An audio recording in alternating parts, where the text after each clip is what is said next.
Aku nggak pernah menyangka kalau kampungku yang tadinya tenang dan damai bisa jadi sarang drama yang penuh emosi kayak gini. Semua berawal dari Joko, lelaki tanggung yang dikenal sebagai anak emas di kampung kami. Anaknya sopan, rajin ke masjid, dan pandai ngomong. Pokoknya, idaman mertua banget deh. Tapi siapa sangka, Joko ternyata punya sisi lain yang nggak banyak orang tahu.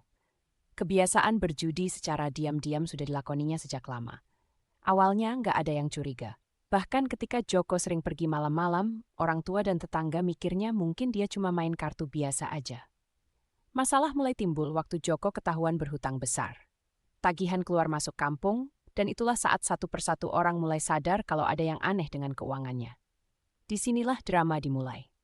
Ibu Joko, Bu Mariana, kaget banget saat didatangi lintah darat yang menagih hutang. Raut mukanya pucat, sempoyongan kayak habis kena hantaman keras. Ayahnya, Pak Suradi, nggak bisa menerima kenyataan. Dia merasa dipermalukan oleh Joko. Dengan amarah yang meledak-ledak, Pak Suradi akhirnya memutuskan untuk mengusir Joko dari rumah demi menjaga martabat keluarga. Tapi nggak berhenti di situ, guys. Ternyata ada rahasia lain yang tersembunyi rapat-rapat. Kakak Joko, Sari, ternyata sudah lama tahu soal kebiasaan judi dia, dan selama ini dia yang bayarin hutang-hutang kecilnya. Sebenarnya, Sari juga diam-diam menyimpan perasaan gemas karena sejak kecil dia merasa lebih diremehkan oleh orang tuanya dibandingkan Joko yang selalu dimanjakan. Itulah kenapa Sari memutuskan untuk enggak mau ikut campur ketika utang Joko makin membengkak. Pertengkaran dalam keluarga ini bocor juga ke telinga warga kampung, guys. Beberapa sahabat bahkan mulai berkerumun di rumah mereka, menonton drama keluarga ini seperti sinetron gratisan. Orang kampung juga mulai mempertanyakan ketulusan Sari yang selama ini terkenal baik hati dan selalu menolong sesama. Lantas kenapa dia diam-diam tutup mata terhadap kasus ini sejak awal? Kondisi semakin memanas ketika Sri, gadis tetangga sebelah, ternyata menyimpan rahasia cinta terpendam dengan Joko. Dia mencoba mendatangi rumah Joko dan mengutarakan rasa simpatinya, berharap bisa menyelesaikan masalah Joko. Tapi bukannya menemukan solusi, Sri malah terseret ke dalam pusaran masalah. Sri ketahuan sering memberikan uangnya kepada Joko atas nama cinta. Ibunya Sri yang baru tahu langsung emosi dan menuntut keluarganya untuk segera memutuskan hubungan dengan Joko. Bahkan ibunya Sri pergi ke rumah Bu Mariana untuk memarahi seluruh keluarga, membuat suasana semakin runyam. Drama ini menjadi satu paket lengkap ketika muncul dugaan bahwa ada permainan cinta segitiga diam-diam dalam cerita ini. Ternyata Sri dan Sari pernah bertengkar sengit karena keduanya diam-diam suka dengan Joko. Bahkan, meskipun saudara perempuan, Sari tidak bisa memaafkan kenyataan bahwa Sri mencoba menarik perhatian lebih dari Joko. Endingnya gimana sih? Dengan kurang lebih setengah kampung sudah tahu dan semua hubungan kacau balau, Bu Mariana akhirnya memecah kebekuan dengan meminta maaf secara terbuka kepada semua warga, berharap bisa memperbaiki hubungan baik dengan siapapun yang tersinggung. Pak Suradi pun terpaksa mengalah saat banyak tokoh masyarakat ikut turun tangan mengingatkan arti kebersamaan dari keluarga. Menariknya, Sari akhirnya luluh dan memutuskan berdamai dengan adiknya, meski masih membutuhkan waktu untuk kembali kompak. Joko sendiri pergi merantau, mencoba memperbaiki hidupnya dan janji untuk tidak mengulangi kesalahannya lagi. Bagaimana dengan Sri? Setelah semua kekacauan, dia kembali menata hatinya dan bahkan dipertemukan dengan Joko secara kebetulan di luar kampung saat sudah sama-sama lebih dewasa. Kisah ini benar-benar jadi pelajaran buat kita semua bahwa kebohongan, meski kecil sekalipun, bisa menjadi pintu terbuka untuk semua masalah yang nggak perlu. Begitulah cerita saya. Semoga menginspirasi kalian meskipun penuh intrik. Halo semua. Ini adalah cerita yang tidak pernah saya pikir akan saya bagikan, bahkan kepada orang terdekat sekalipun. Tapi sekarang rasanya seperti bom waktu yang siap meledak dan saya hanya ingin melepaskan semua ini. Namaku Sari. Aku sudah menikah dengan Adi selama 5 tahun. Seperti kebanyakan menantu, hubunganku dengan mertua Bunita terbilang baik awalnya. Semua terasa normal hingga sesuatu yang tak terduga terjadi. Semuanya bermula ketika suatu hari aku merasa tidak enak badan dan memutuskan untuk bekerja dari rumah. Seperti kebiasaan, aku duduk di depan laptop di ruang tamu sambil menyeruput kopi pagi. Hari itu, handphoneku terus berbunyi, notifikasi datang silih berganti dari grup WhatsApp keluarga besar suamiku. Biasanya aku jarang memeriksa, tapi entah kenapa aku iseng membukanya. Di sana aku melihat foto-foto yang cukup menggemparkan. Sebuah akun anonim mengunggah gambar Bunita bersama seorang pria yang bukan mertuaku di sebuah restoran hotel mewah, lengkap dengan timestamp yang menunjukkan semalam sebelum foto itu tersebar. Awalnya aku tidak yakin, berpikir bahwa pasti ada kesalahpahaman. Namun setelah mengamati dengan saksama, harapan itu pupus. Itulah Bunita, perasaanku mendidih. Ketidakcukupan rasa ingin tahu membuatku bertanya langsung kepada Adi begitu dia pulang. Reaksi pertamanya adalah terkejut dan tidak percaya bahwa ibunya melakukan hal tersebut. Apalagi ayah kandungnya baru saja meninggal 6 bulan lalu. Kami berdua mengambil keputusan untuk tidak langsung menanyakan hal ini kepada Bunita sebelum mendapatkan fakta lebih lanjut. Ketika kami menggali informasi lebih dalam, salah satu tetangga mengungkapkan bahwa Bunita sering dikunjungi teman lama selama ayah mertua masih hidup. Kami bahkan memberanikan diri untuk mengecek ke salah satu restoran tempat mereka bertemu. Namun alih-alih mendapatkan informasi, kami dibingungkan lebih jauh dengan kisah pelayan yang mengatakan mereka berdua sudah sering tampak seperti pasangan sejak beberapa bulan lalu. Perasaan bimbang antara ketidakpercayaan dan marah menyelimuti kami berdua. Hingga akhirnya, keberanian Adi telah di ujung, dan kami meminta penjelasan secara langsung. Pada pertemuan yang emosional malam itu, Bunita akhirnya mengakui bahwa selama ini dia memang dekat dengan pria itu, Pak Surya, yang ternyata adalah cinta lamanya sebelum menikah. Tidak ada cara lain untuk menggambarkan betapa marahnya Adi malam itu. Sebagai anak tunggal, dia merasa begitu dikhianati. Ternyata diam-diam ada tabungan rahasia yang dikumpulkan Bunita dari hasil beberapa properti keluarga yang dijual. Uang itu sebagian besar mengalir ke usaha yang dijalankan oleh Pak Surya. Skandal pun semakin terbuka lebar saat ada pemberitaan mengenai kebangkrutan tiba-tiba usaha yang dikelola Pak Surya, lalu larinya beberapa aset penting keluarga. Bunita menangis berurai air mata ketika bercerita semuanya terlanjur rumit karena Pak Surya telah memperdayainya selama ini. Seketika, dunia kami serasa runtuh. Aku dan Adi menata ulang semua hal dalam kehidupan, termasuk merencanakan bagaimana memulai hidup lagi. Nasib berkata lain, setidaknya dari peristiwa ini, kami belajar bahwa kepercayaan adalah sesuatu yang terlalu berharga untuk begitu mudah diberi. Meskipun demikian, kami tetap tidak bisa sepenuhnya meninggalkan Bunita.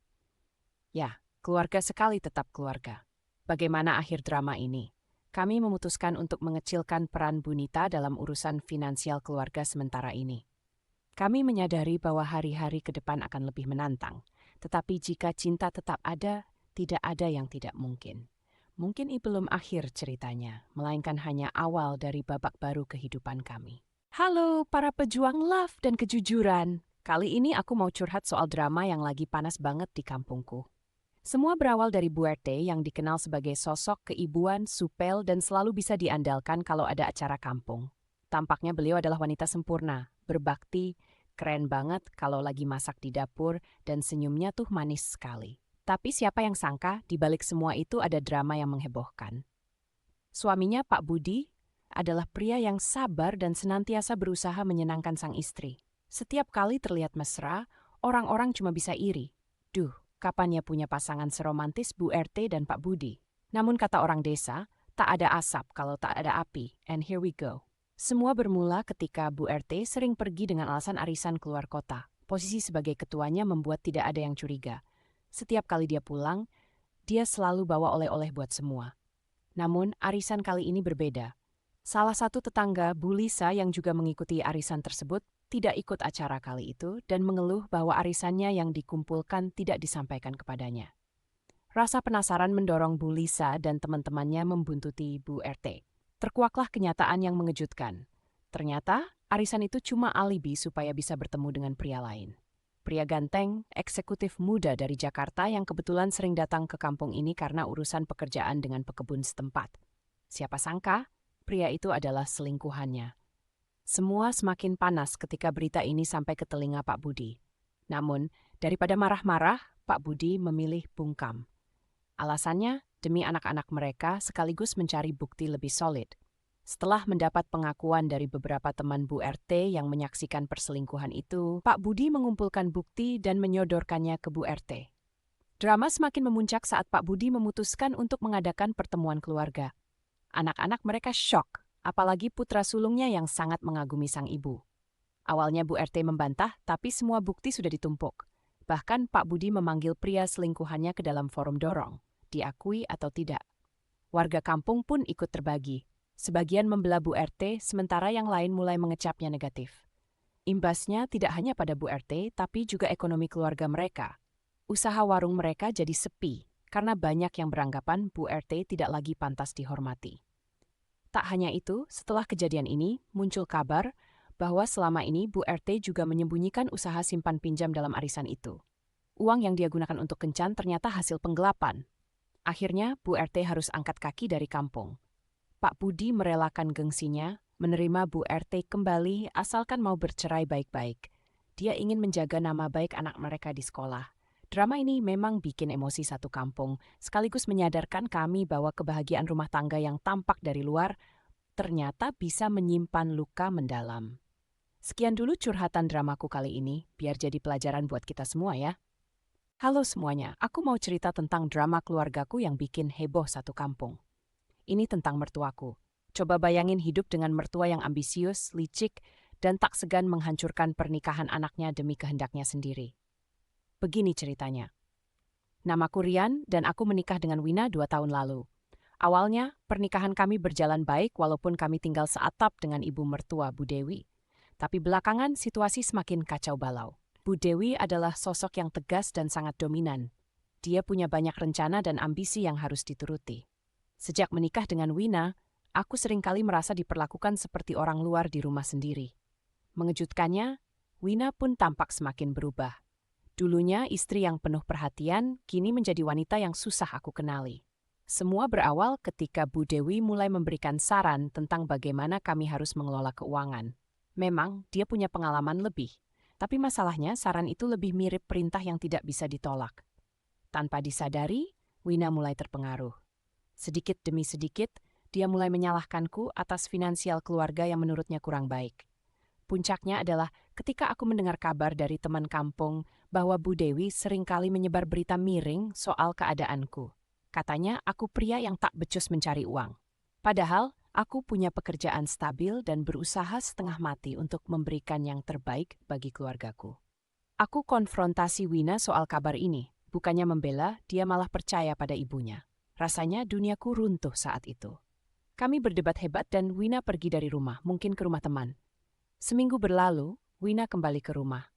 Namun keadaannya jauh dari membaik. Kami jadi sering bertengkar hanya karena hal-hal sepele.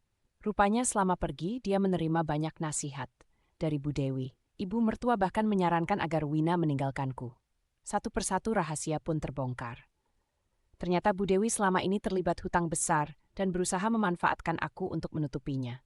Ironisnya, Wina juga sudah dirayu ibunya untuk ikut ambil bagian dalam skema liciknya. Aku merasa dikhianati. Kesetiaan Wina sudah tidak ada lagi. Rasanya semua yang kami bangun selama ini sia-sia. Para tetangga mulai membicarakan masalah kami dengan bisik-bisik yang mengganggu. Suatu malam, aku memberanikan diri untuk berbicara empat mata dengan Bu Dewi. Kupikir ini satu-satunya jalan untuk menyelesaikan semua kekacauan ini. Kukatakan bahwa aku sudah tahu tentang hutangnya dan tidak akan tinggal diam jika beliau terus mencampuri rumah tangga kami. Yang mengejutkan, Bu Dewi malah tersenyum sinis dan berkata, "Kamu tak akan bisa merubah apapun, Rian." Saat itulah aku sadar, drama ini mungkin tidak akan berakhir dengan baik jika aku terus bertahan di situ. Akhirnya, setelah banyak pertimbangan, aku memutuskan meninggalkan rumah dan memulai lagi dari nol. Aku tahu ini berat, tapi bagiku ini lebih baik daripada hidup dalam kebohongan terus-menerus. Ini pelajaran berat bagiku. Entah bagaimana akhirnya hubungan kami akan berakhir, tapi yang pasti, aku tak ingin jadi pion dalam permainan licik mertua. Semoga cerita ini menginspirasi kalian untuk berani bicara jika mengalami hal serupa. Terima kasih telah mendengarkan curhatku, teman-teman. Rian. Halo semuanya, aku ingin berbagi cerita yang benar-benar mengguncang hidupku. Bayangkan, semua ini terjadi di acara keluarga yang harusnya penuh kehangatan dan tawa. Tapi ternyata, ada rahasia besar yang tersembunyi di antara kami selama bertahun-tahun. Semua berawal dari makan siang minggu itu. Seperti biasa, kami sekeluarga berkumpul di rumah mertua untuk merayakan ulang tahun pernikahan mereka yang ke-35. Suasananya hangat, semua orang hadir, termasuk paman, bibi, dan sepupu-sepupu yang jarang bertemu. Sekilas, tidak ada yang aneh sampai ibu mertuaku yang kusayang seperti ibuku sendiri mulai membuka suara. Dia bercerita tentang masa-masa awal pernikahan mereka. Bagaimana mereka bertemu, jatuh cinta, menikah dan membangun hidup bersama. Semuanya tampak biasa saja, bahkan membosankan. Hingga tiba-tiba saat momen saling tukar kado, kotak kecil berisi perhiasan dari suaminya membuat ibu mertuaku menangis histeris. Ketika semua orang panik berusaha menenangkannya, satu sepupu yang sok tahu mulai menyelipkan komentar sarkastik. Ada apa nih? Jangan-jangan berselingkuh lagi. Seketika, suasana yang tadinya hangat berubah menjadi tegang. Ayah mertua berdiri, wajahnya merah padam. Ternyata bukan hanya komentar sepupuku yang bikin heboh, tapi karena rahasia yang selama ini disimpan rapat hampir terpeleset keluar. Minggu itu, aku tahu kalau ayah mertua memiliki anak di luar nikah. Anak dari pernikahan sebelumnya, begitu dalihnya. Hanya saja, berita ini benar-benar menghancurkan mertua perempuanku. Ternyata dia baru tahu soal ini di usia pernikahannya yang sudah lama. Ibu mertuaku, wanita anggun, penuh perhatian, berubah menjadi orang yang berbeda. Dari yang selalu hangat memeluk, sekarang terdiam, menangis dengan pandangan kosong. Semua karena suaminya menyimpan aib selama puluhan tahun. Tidak ada yang bisa memprediksi bagaimana acara keluarga bisa menjadi salah satu momen paling memalukan dalam sejarah keluargaku. Sepotong kalung perhiasan tersebut ternyata adalah barang yang sama yang diberikan ayah mertuaku pada anak itu. Harusnya itu adalah milik ibu mertuaku sejak dulu. Tetapi kenyataannya malah masuk ke tangan wanita lain. Suasana langsung chaos. Semua awalnya saling tunjuk, saling lempar suara keras, hingga akhirnya paman yang bijak memboyong mereka ke ruangan berbeda untuk mendiskusikannya dalam suasana yang lebih tenang. Malamnya kabar sudah menyebar. WhatsApp keluarga berbunyi riuh, seolah semua ingin tahu kelanjutan cerita ini. Meski begitu, tak ada satupun di antara kami yang benar-benar memahami kedalaman luka ibu mertuaku. Perasaannya, tentu saja campur aduk, kaget, marah, sedih, dan mungkin tak percaya kalau selama ini ia tidak sepenuhnya mengenal siapa laki-laki yang tinggal bersamanya. Tak ada yang bisa kukatakan sebagai menantunya, selain mendukung dan memastikan ibu mertuaku punya tempat untuk berkeluh kesah. Mungkin itu satunya cara yang bisa kucoba untuk sedikit menenangkannya. Dan ya, ayah mertuaku kena karma. Akhirnya, dia harus berhadapan dengan kemarahan anak-anaknya sendiri. Pelajaran yang kupetik dari kejadian ini, cinta yang dibangun di atas kebohongan bagai bom waktu. Pada akhirnya, akan meledak dan melukai orang-orang yang paling penting dalam hidup kita. Semoga ini menjadi pelajaran berharga bagi kita semua, agar lebih jujur dan terbuka dalam menjalani kehidupan. Akankah keluarga kami pulih dari skandal ini? Aku tak tahu. Namun kurasa saat ini yang terpenting adalah merajut kembali tali yang sempat terputus. Meski jalan menuju ke sana mungkin tidaklah mudah. Namaku Lia. Aku ingin berbagi cerita yang mungkin akan membuat kalian merasa campur aduk antara marah, kecewa, dan mungkin sedikit terhibur oleh drama hidupku. Cerita ini tentang mertuaku yang ternyata selama ini menyimpan rahasia gelap yang akhirnya terbongkar olehku. Awalnya, pernikahanku dengan Budi, suamiku, berjalan sangat baik. Kami menikah setelah 3 tahun berpacaran dan sudah saling mengenal satu sama lain, atau setidaknya begitu pikirku. Budi adalah pria idaman, tampan, berpendidikan, dan berasal dari keluarga yang tampak harmonis. Ibunya, yang kupanggil Ibu Rini, adalah sosok mertua yang paling kuinginkan. Perhatian, penyayang, dan selalu mendukung apapun yang kami lakukan. Namun, semua itu berubah setelah aku melihat sebuah pesan di handphone Ibu Rini. Suatu hari ketika kami sedang makan malam di rumah mertua, aku melihat handphone Ibu Rini yang tertinggal di meja. Sebuah notifikasi masuk dari aplikasi chatting dengan nama kontak Mas Gino.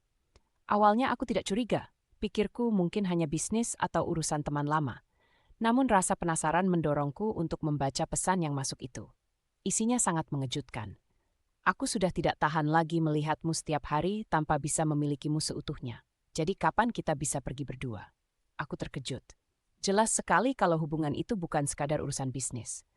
Larut dalam rasa bingung, aku memutuskan untuk menyimpan informasi ini lebih dulu. Aku tidak ingin gegabah menuduh Ibu Rini tanpa bukti yang lebih kuat. Dari situ, aku mulai memperhatikan gerak-gerik Ibu Rini, mencari celah untuk mendapatkan bukti lain. Tak butuh waktu lama, aku menemukan keganjilan lain. Setiap sore, Ibu Rini selalu menyempatkan waktu pergi ke tempat yang katanya untuk bertemu teman lama. Kali ini, aku memutuskan untuk mengikutinya. Dengan menyewa ojek online, aku mengikuti mobil Ibu Rini yang menuju sebuah hotel di pinggiran kota. Hatiku hancur begitu melihat dengan mata kepalaku sendiri, Ibu Rini turun dari mobil dan masuk ke hotel tersebut dengan seorang pria yang kutebak adalah Mas Gino. Sejak saat itu, semua berubah. Aku dilanda kebimbangan antara membuka fakta ini pada Budi atau tidak, mengingat hubungannya yang sangat dekat dengan ibunya. Namun, aku tahu hal ini tidak bisa disembunyikan selamanya. Setelah 2 minggu merenung, akhirnya keberanianku datang. Di sebuah malam yang tenang, ketika aku dan Budi sedang duduk bersama di ruang tamu, aku memutuskan untuk bicara. Kutarik nafas dalam, lalu kuluapkan semua yang selama ini kusimpan. Budi awalnya tidak percaya, menatapku dengan mata yang seolah meminta agar ini adalah lelucon buruk. Tidak mungkin ibu melakukan itu, Lia. Jangan memfitnah tanpa bukti, ucapnya terdengar marah. Aku mengerti. Itu sebabnya aku sudah menyiapkan foto dan rekaman video yang kupunya. Setengah marah, aku menunjukkan bukti itu. Wajah Budi pucat, tangannya gemetar saat melihat foto-foto di handphoneku. Waktu seolah berhenti saat itu, berselang dengan keheningan canggung dan tatapan kosong dari suamiku. 1 minggu setelah kejadian itu adalah saat tersulit dalam pernikahan kami. Budi akhirnya memberanikan diri bertanya langsung pada ibunya. Namun, tanggapan Ibu Rini mengejutkan. Ya, ibu memang punya hubungan dengan Gino. Dia cinta pertamaku yang tidak pernah bisa kulupakan, jawabnya dengan air mata di pipi.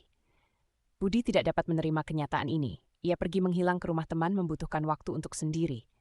Sementara aku harus berhadapan lagi dengan mertuaku yang hancur tak bersisa. Hari-hari berlalu dengan tanya yang menggantung di udara. Haruskah rahasia ini disimpan atau diungkap ke anggota keluarga lain? Ibu Rini mencoba meminta maaf, menutupi kesalahan dengan mengatakan cinta tak bisa dipaksakan dan hubungan keluarga tidak boleh hancur karenanya. Namun aku sudah terlanjur kecewa. Kepercayaan yang selama ini kuberi hancur ratakan. Rasanya kan hidup dalam drama Korea yang sesak dan berliku. Tapi ini nyata dan kami adalah peti meranya. Kini, aku dan Budi masih berusaha menyelamatkan apa yang tersisa dari pernikahan kami. Namun satu hal yang pasti, rahasia adalah bom waktu yang kapan saja bisa meledak, menghancurkan semua yang ada di sekitarnya. Kisah ini adalah bagian dari hidupku yang tidak akan pernah hilang. Menjadi salah satu cerita yang akan kuingat seumur hidup. Pengalaman ini memberiku pelajaran bahwa kadang-kadang kenyataan yang terungkap memanglah lebih pahit dari yang kita harapkan. Hari itu saya duduk di ruang tamu yang sumpek, setelah seharian bekerja di pasar. Ketika pintu terbuka, suami saya, Roni, tiba-tiba hadir dengan ekspresi gelisah yang membuat saya bingung. Bukannya mengucapkan salam atau bertanya soal makan malam, dia langsung duduk di depan saya dengan tatapan tajam yang tidak biasa. Roni dan saya telah menikah selama 5 tahun. Kami dikenal sebagai pasangan yang harmonis, meskipun setahun terakhir ini banyak gosip beredar. Ternyata semua betul, gosip itu bukan sekedar omong kosong. Roni mengaku bahwa dia telah bermain belakang dengan seorang janda muda bernama Santi, yang baru pindah ke desa kami. Saya syok dan tidak percaya. Ketika saya meminta penjelasan, Roni seakan angkat tangan. Sudah terlambat. Semua orang juga sudah tahu. Aku harus memilih dan aku memilihnya. Hatiku hancur dan jiwaku terpecah belah. Saya tidak tahu harus berkata apa lagi. Air mata saya jatuh satu persatu seiring dengan rasa marah yang membara dalam dada. Keesokan harinya, cerita ini menjadi pembicaraan warga satu kampung. Tetangga yang tadi bersikap manis kini menatap dengan belas kasihan dan ejekan tersembunyi. Konflik tidak berakhir di situ. Keluarga Roni pun akhirnya terseret dalam lingkaran drama tak berujung ini. Ibu mertuaku, yang selama ini seperti dinding rumah kedua bagi saya, malah berpihak pada Roni. Suara sumbang pun berseliweran. Kata orang, Santi bukan janda sembarangan. Ada gosip yang mengatakan bahwa dia adalah anak simpanan seorang pejabat tinggi yang mati mendadak karena serangan jantung. Dari warisan itu, Santi memiliki uang banyak dan rumah besar di ujung desa. Kebahagiaan yang saya pertahankan dengan susah payah seperti kue yang lenyap dipanggang. Namun saya tidak mau lenyap bersama kenangan itu. Saya memutuskan untuk berjuang demi hak saya. Dengan marah yang membara bak api, saya mengumpulkan keberanian untuk menghadap ke rumah tempat Roni sekarang tinggal bersama Santi. Saat itulah skandal lebih besar terungkap. Di depan rumah saya berjumpa dengan suami Santi yang selama ini disangka telah mati. Ternyata lelaki itu malah bekerja di luar negeri dan tidak tahu soal kisruh yang terjadi. Dengan marah, dia langsung kembali dari pekerjaannya begitu mendengar gosip yang menyebar. Dia tidak percaya jika istrinya sendiri hanya mempermainkan semua orang dengan cerita dusta. Sontak, desa kami menjadi lebih heboh dari biasanya. Orang-orang berkumpul di depan rumah Santi seakan menonton sinetron secara langsung. Keberanian saya untuk bersuara akhirnya menimbulkan peluang untuk menyelesaikan kesalahpahaman ini. Ternyata banyak warga kampung yang, seperti saya, merasa dibohongi dan dihina dengan kehadiran Santi. Dengan bukti dan keberanian yang sudah saya kumpulkan, Roni tidak punya pilihan selain meninggalkan Santi. Dia kembali padaku dengan rasa malu mendalam, namun rasa maafnya tidak dapat menggantikan luka dalam yang telah dia torehkan. Dengan menangis, dia meminta kesempatan kedua. Sebagai lelucon kehidupan, keadaan ini merupakan karma tersendiri bagi saya. Roni masih berdiri di sisi saya, namun rasa percaya yang dulu ada sudah terkikis habis. Setidaknya, kebenaran